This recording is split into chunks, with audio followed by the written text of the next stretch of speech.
My own ship. Great, he's dead. A Darwinian predator droid held you in its grip. You raised a gun and shot it point blank in the chest. It staggered backwards, seemed to have suffered no damage. As it straightened up, you braced yourself and aimed. Nothing could have prepared you for this. Charles Darwin burst into tears. I was so afraid I would have to kill you, it said, and you shared the sentiment. But you're excellent at defending yourself. Thus worthy to survive. I'm so glad. It hugged you tightly like a very friendly boa and left. I hate that. April returned home to describe some of the factory's surreal sights. She looked worse for wear. She does look a bit worse for wear, in all honesty, actually. Is asking for food and won't stop twitching. In one room, spectral hands reached out in the shadows to pull April in various directions. She refused to give more detail, but apparently sat on the spot terrified for the rest of that day. Chamber of huge helix-like machinery almost suffocated her with its opaque blue air. The mask kept her airways clear, although the gas caused some corrosion. Among old Cistern's laboratory containers, she found some chemicals. April found a department full of combat equipment. Most of it wasn't suitable for human use, but one protective vest was large enough for Homo sapiens. In a bin, April found a rejected weapon that fit a human hand perfectly. We found 3 soup. The odious facility was potentially a lucrative resource, Captain, but one teeming with serious dangers. April seems very relieved to be back. Okay, great. Super. Alright. I thought we had 4 soup. Apparently not. Alright, you get soup.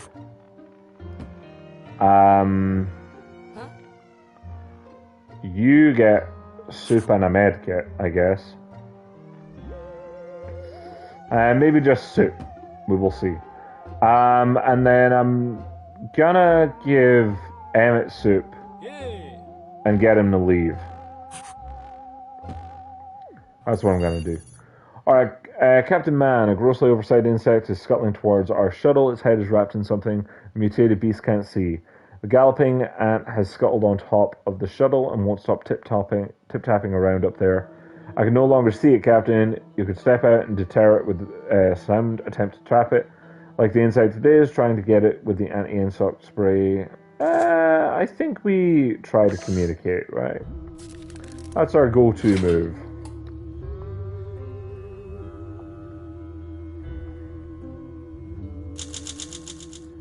The oversized blindfolded ant was still tapping around on top of the shuttle when you used the communicator to induce a feedback loop.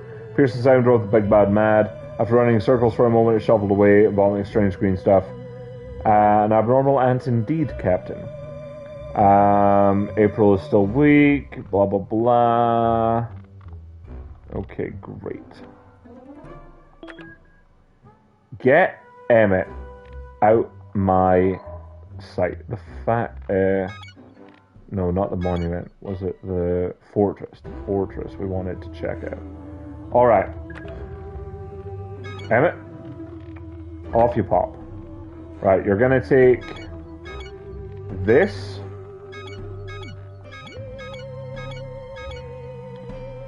You can take the lighter and take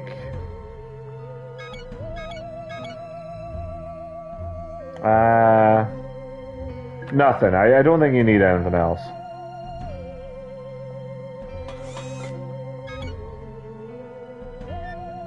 Keep making soup. I guess.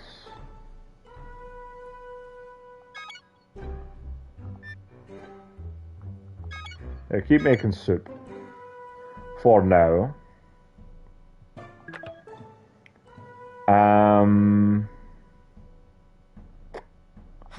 And I will eat that.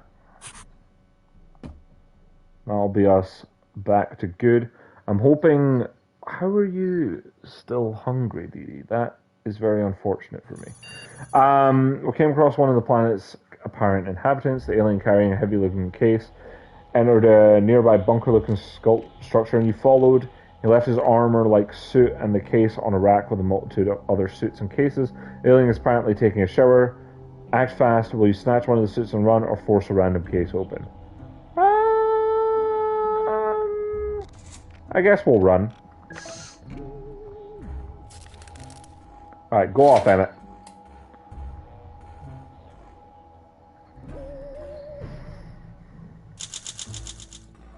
Your foray into the alien bunker went well, Captain. You grabbed one of the armored suits and got out of there quickly. Bunker door swung shut and locked behind you. They had plenty of spares. They probably didn't even notice one went missing. Once back at the shuttle, you tried the armor on for size. No luck. You tried putting on one way and another, but you couldn't fit inside. Filled with sudden regret, you trotted back to the bunker and placed the armor outside with a sorry note attached. Emmett left. Okay. Emmett left for the fortress that the little Phobian recommended a visit. Here's hoping the inhabitants are willing to take on long-term neighbors. Indeed. April's still weak, Dee Dee is still hungry. Okay.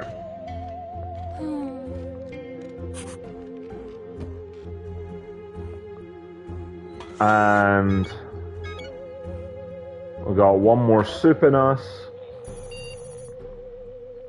What are the odds? Someone spotted an Astro Citizen emergency cargo crate lying nearby. Bzz, I had to check. The odds are infinitely small.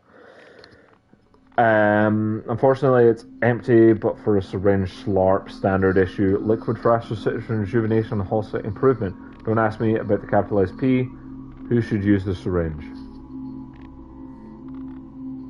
Well, it should be April who's hurt, right?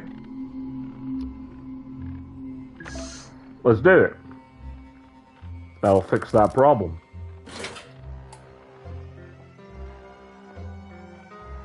Right? That's what I understood that to be. April used the syringe that we found nearby. She was feeling much better. May still get hungry or have other ailments, but her base mental and physical abilities will be vastly improved. For the time being, at least. Okay. Okay. Okay, it didn't do what I thought.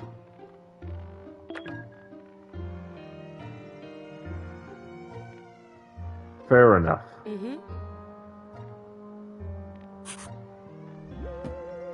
Fair enough. Now, I would like to upgrade the...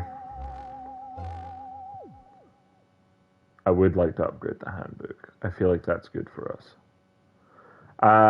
But let us also upgrade the mass. Yeah. We'll just pour some power into some stuff and see what we can do.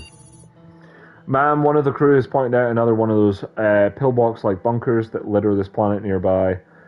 This one's top has been blown open as if something detonated inside. Poke your head in to find a giant empty storeroom. It'd be easy to get lost in here, test your mental mapping skills, or try to climb a particularly tall unit. We'll be smart.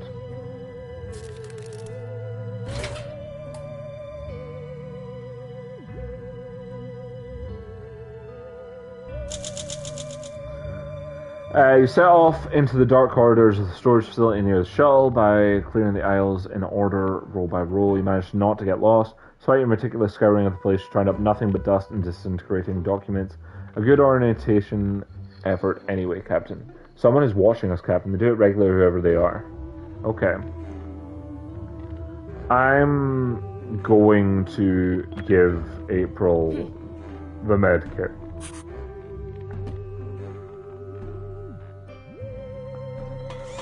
I'm gonna have to. And now I'm gonna upgrade the battery.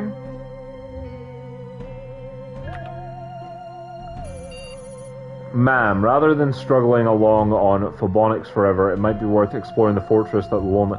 I'm fucking doing it! Piss off! You fucking robot?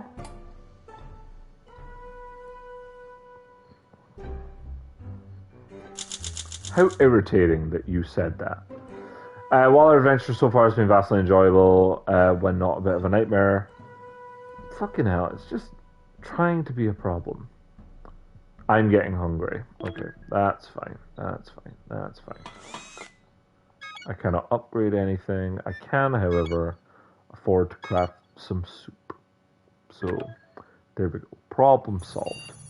Captain and a member of the crew has found a toppled object nearby, a flat edge protruding from the ground with lights flickering below the dirt. You report that it appears to be a computer interface, strange hexagonal buttons, an alphabet of 60 characters. Who would you nominate to study? I mean, I would say myself. I think. Like, I'm smart.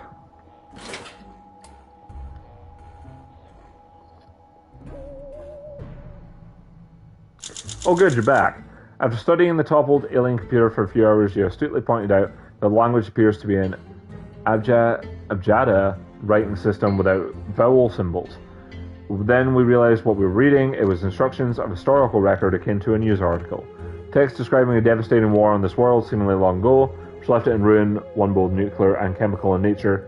It's good to know humans aren't the only self-destructive force in the universe, if not surprisingly whatsoever. You felt a little more sane with this knowledge. We were lied to. The fortress was not an open, welcoming place. Emmett returned having clearly been assaulted. In need of food and still in shock, weary, he described the experience. Emmett was trapped inside the fortress by its Phobian inhabitants and had to fight his way out. He is in bad shape. That's very I'm quite angry. Just as Emmett was about to escape, he was caught by the Phobian attackers and thrown into a cage. Over several days of imprisonment and destitution, Emmett got to know one of his fellow prisoners, a Phobian who spoke of a real safe haven. A legendary place to the far northeast. While the Phobian described more about the location of this real haven, an explosion rang out. Whether a fortress mutiny or simply an accident, our crewmate and the other Phobian made a break for it. The fact that you can find soup out here will never cease to amaze me. The visit to the fortress wasn't exactly pleasant, but Emmett made it home and feels a little better now. I'm hungry. Okay. And everyone but April also appears to be hungry. Send an expedition to the fortress? You mean my new fortress? The new fortress that I have to go to?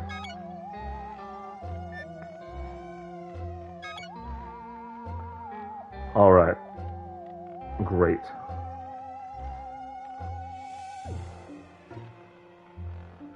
Alright, I'm going to get rid of the lighter and make a new one. Super. An alien vessel is approaching. Their ship is rigged with a light show. Sync to the music. They started blasting as soon as we opened comms. Captain, they're playing rockabilly. Your crew is already grooving to the beat. The aliens claim to be a dance floor tribe and are searching for the best dancers in the galaxy. Hell yeah. But also, April, you're gonna have to go. It's head to the northeast. I'm gonna send you to the bunker first, if you please. I don't really know what to give you. I'll give you the bulletproof vest. I'll give you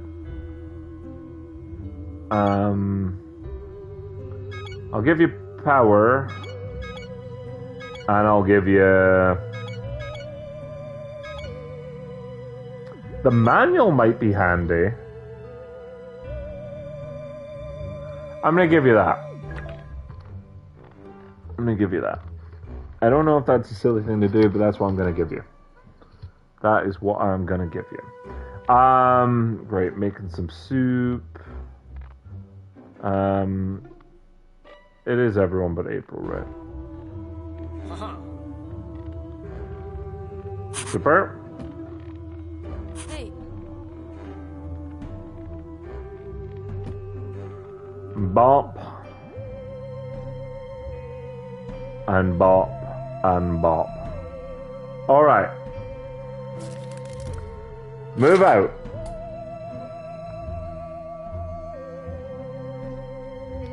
So the fortress wasn't... Hello. You accepted the dance floor's challenge to beam the crew up, and you all lit up the dance floor. As soon as you stepped on board, after taking your shoes off, your sock hopped straight to the leader, Wabop. But he was no match For your wicked footwork, synchronized attack, warlock, and auxiliary skills, let you go with blessing, even refilled their supply of chemicals. Stock up ended with everyone slapping non-alcoholic fruit punch from a glass bowl. Captain, I think you've been practicing your moves in the mirror. April ventured southwest. I'm hungry. I'm still hungry. That's bad. But everyone else is fine. Who are you? Space pirate.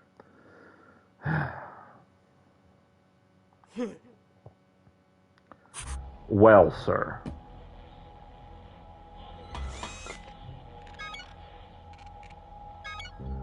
You really are a pain in my ass. Let's get another med kit while we're fairly okay. Captain, we're in trouble now. Space pirates, Captain, space pirates. They are the ones who have been following us. They are ferocious, hungry for soup, and eager to plunder. One of them boarded the shuttle. Stand your ground. I'm going to convince him that he is an idiot. What an asshole. Get off my goddamn ship.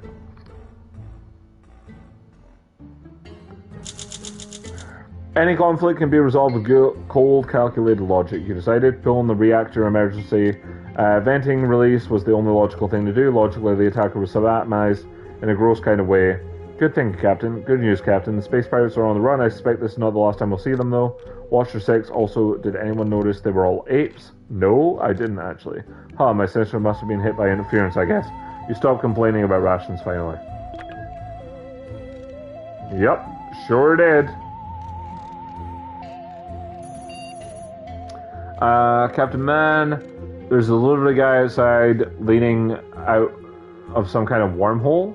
The boxes behind him reads Pisces Pizza Delivery in 300 milliseconds or your money back. He angrily waves a greasy box at us. His English is hard to parse. I wonder where or when he's from. Should we attempt dialogue or give him some valuable in exchange? I'm gonna try to talk to him and be like, we didn't order no pizza. I think he'll like that. I think he'll appreciate that.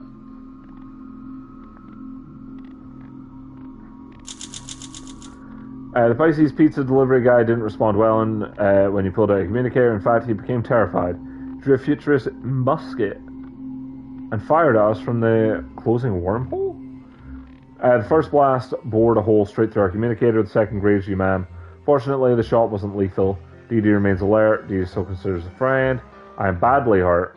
Okay, well, I'm glad I made a fucking thing then. And you two are hungry. Well, I got shot. Alright, I tried to have a conversation and I got shot, so life isn't always fair. You find a couple of rusted and swollen cans of soup in the darkest corner of the ship. Someone must have put them there a long time ago and then completely forgotten about them. It doesn't look safe to eat. Yeah, I'm gonna keep the cans. Hell yeah, I need soup, no matter where from.